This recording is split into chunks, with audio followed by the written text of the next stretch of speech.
พาเจ้าไปหอดฟังอาจที่เป็นเขาผู้พอไอ้อาจสิยอมเป็นผู้พายถึงต้องเสียใจยอมได้เพื่อคนที่อายเคยหักน้องสำใดไอ้บอกจากใจว่าหักคือเก่าแต่น้องเลือกเขาคนเก่าต้องยอมเข้าใจเศษไม่บ่อาจขวางทางตัวทวงบ่อาจไปขวางใจหลีกทางให้ฟื้นโดนใหญ่ให้เขาได้ห่วงหอที่บ่ดึงบ่ลังเจ้าไว้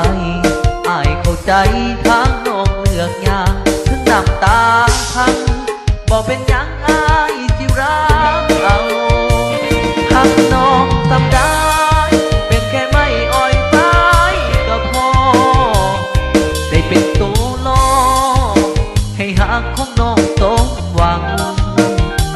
ยอมเป็นผู้แพ้ถึงที่ถูกไปจุกกะตาเจ็บเพื่อนออกหน้าเป็นยังไงที่เหตุบ่ได้ให้น้องไปดีให้น้องไปมีความสุขถึงอายเป็นทุกข์จังได้ก็สิอดเอาอวยพรส่งถ่ายคนที่อายหักให้น้องโชคดีกับเขาจากใจเปื้อนขี้เทาของไม้อ่อยไป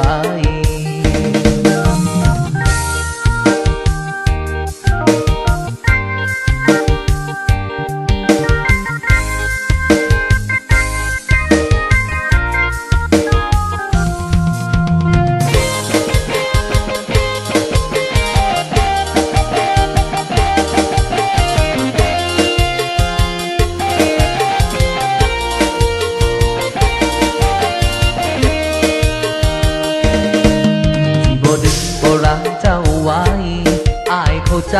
ทางน้องเลือกยามถึงน้ำตาพังบ่เป็นยังอายที่รักเอาพักน้องสำได้เป็นแค่ไม่อ่อยไปก็พอได้เป็นตัวล้อให้หักของน้องสมหวังยอมเป็นผู้แพ้ถึงสิถูกไปตุ้มกระซาเจ็บเพื่อนออกยังอายที่เหตุบ่ได้ยอมเป็นผู้แพ้ถึงสิถูกไม่ทุกก็ตาเจ็บเพื่อนออกหน้า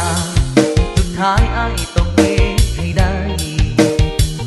เจ็บเพื่อนออกหน้าสุดท้ายอายต้องเหตุให้ได้